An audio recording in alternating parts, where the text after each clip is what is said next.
In today's video, I am going to teach you how to add a search bar in Shopify header.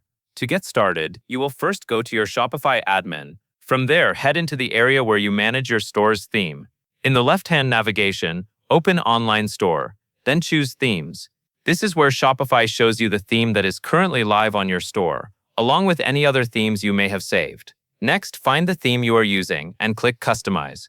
This opens the theme editor, which is the visual area where you can adjust your store's layout and settings. Give it a moment to load fully so you can see the preview of your storefront. Once you are inside the editor, look to the left-hand sidebar. This sidebar lists the sections that make up your page layout.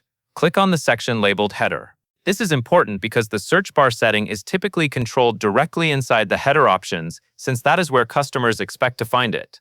After you select the header section, you will see settings related to your header on the other side of the editor.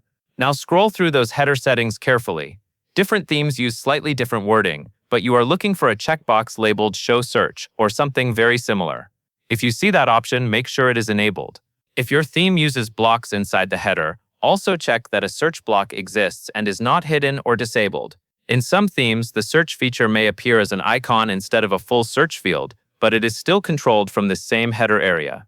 As you make changes, keep an eye on the preview so you can confirm the search option appears the way you want. When everything looks correct, click Save. Saving is essential because the theme editor does not apply changes to your live store until you save them.